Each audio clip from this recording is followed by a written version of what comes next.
Hi guys, in this video we are going to be finding percentages based on z-scores, and most of the problems that we're going to do in this section are going to be word problems. So let's start off with just how we're going to find percentages either above or below a score, so we can say more than or less than. So the big thing we're going to do first is we're going to find the z-score for any given score that we're looking at. We're going to find that z-score on our unit normal table. And then we're going to determine which column we should be looking at. And I just wanted to remind you that for a positive z-score, if we say less than, we want to look at column B. If we say more than, we want to look at column C.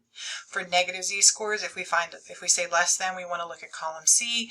More than, we want to look at column B. Just a reminder, this is the same thing we were doing in the previous video when we were given the z-score and were asked to find if the value's less than or more than that z-score. Same concept, we're just starting with a score instead of starting with the z value. Okay, so here's our first example. It says time spent waiting in a line at a specific store is approximately normally distributed. The mean waiting time is 5 minutes and the standard deviation of the waiting time is 2 minutes. We want to find the probability that a person will wait more than 8 minutes. Okay, so again, the first thing we want to do is find our z-score, so we're going to use our score of 8 minutes, our mean of 5 minutes, and our standard deviation of 2 minutes. So we're going to have 8 minus 5 divided by 2, which would be 3 over 2, which would go divide out to 1.5.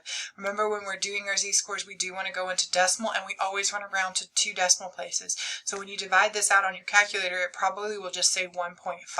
Go ahead and add that extra 0 so you do have 2 decimals, because everything we do with z-scores is always in 2 decimals. So now what we're going to do is we're going to go to our unit normal table. We're going to find our z-score for 1.5. So here's my unit score, or my unit normal table. So 1.5 is right there. Now remember, in my problem it asked me to do more than 8 minutes. So since we are on the positive side, more than is our column C, so we're going to use that column C. We're going to see where those two boxes intersect, and that's going to be at 0.0668. So the probability of waiting more than 8 minutes is going to be 0.0668 or 6.68%. So the chances that a randomly selected person out of this line will have waited more than 8 minutes is a little over 6%. Okay, so let's do another example again, just kind of making sure we understand. So the weights of newborn baby boys born at a local hospital are believed to have a normal distribution. They have a mean weight of 3,709 grams and a standard deviation of 232 grams. If the newborn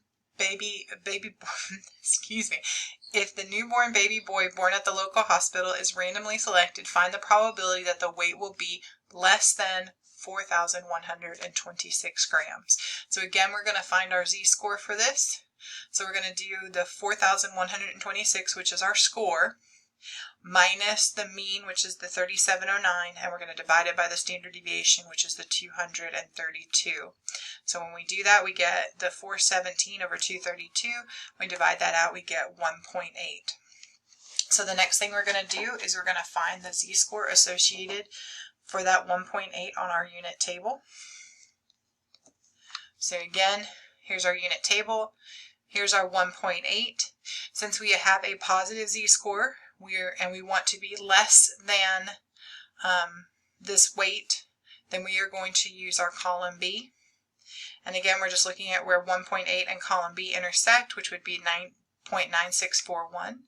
So the probability that a baby boy born at this hospital will weigh less than 4,126 grams is 0.9641 or 96.41%. Again, what that means is that if I randomly choose a baby boy born at this hospital, the probability that they will weigh less than 4,126 grams is a little over 96%. Okay? Alright, so the next thing we want to look at is if we're trying to find the percentage between two scores. So we're not just looking at being less than or being more than a singular score. We want to look at between two scores. So again, the first thing we're going to do is find the z-score for both of those values. we're going to look in the unit normal table to determine the percentage of values less than each of those.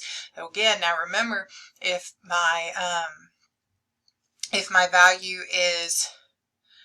z-score is positive and I'm looking for less than, I'm going to use my column B. If my z-score is negative and I'm looking for less than, I'm going to use my column C. So remember, we have to differentiate between those two. And then we're going to subtract those two percentages. Basically what we're trying to find is we're trying to find this area right here. What percentage of my z-scores lie in this particular little shaded region? Okay, so let's do an example. So we have trucks in a delivery fleet travel a mean of 120 miles per day with a standard deviation of 20 miles per day. The mileage per day is distributed normally. Find the probability that the trucks drive between 138 and 152 miles a day. So again, what we're going to do first is find the z-scores. We're going to find it both for the 138 miles as well as the 152 miles. Remember, my mean score is 120. My deviation is 20. Those two values, the 120 mean and the standard deviation of 20, are not going to change when we look at the two different scores, 138 and 152. So for our first one, we would have 138 minus 120 divided by 20. So it would give us 18 over 20, which would divide out to 0.9. And that should be 0.90 because I just told you to add that extra number, and I'm sorry, I forgot to do that on this one. So we're going to do the same thing for 152. So we'd be 152 minus 120 divided by 20, which would be 32 over 20, or 1.6. Again, 0, making sure to do 2 decimals. So the next thing we're going to do is we're going to find the z-score on our normal table. So I've got our normal table over there already.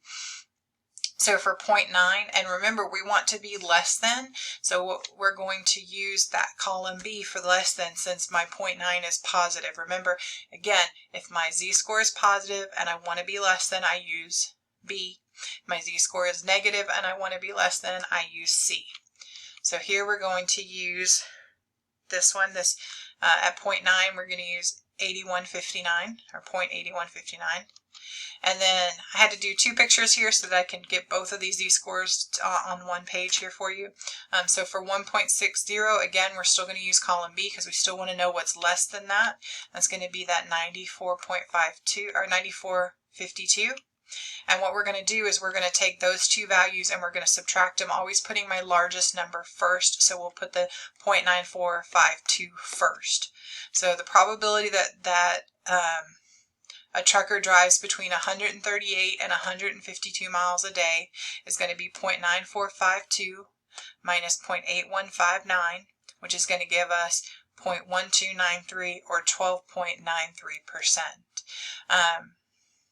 Again, finding the probabilities less and then just subtracting them gives us the distance between them. So let's do one more example. For a normal distribution with a mean of 85 and a standard deviation of 20, find the proportion of the population with scores between 70 and 100. So again, our mean is 85, our standard deviation is 20, and we're looking at finding the probability or the proportion of the population that's between 70 and 100. So we're going to find the z-scores for the 70 and the 100. So for the 70, we would have 70 minus 85 divided by 20, which would give us negative 15 divided by 20, or negative 0.75. For the 100, same thing again. We're going to do 100 minus 85 over 20, which would give us 15 over 20, and that would give us a positive 0.75.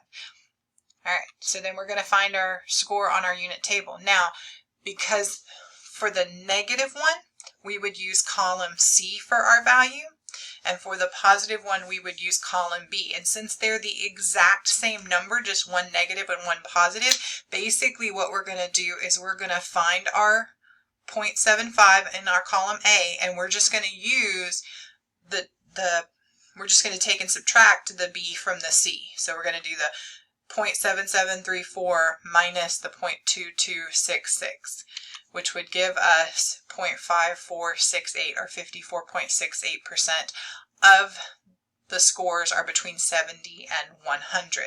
Now there's a really cool trick on this particular problem where I am using the exact same z-score where they're both, one is negative and one is positive. So you have the negative z and then the exact same positive z.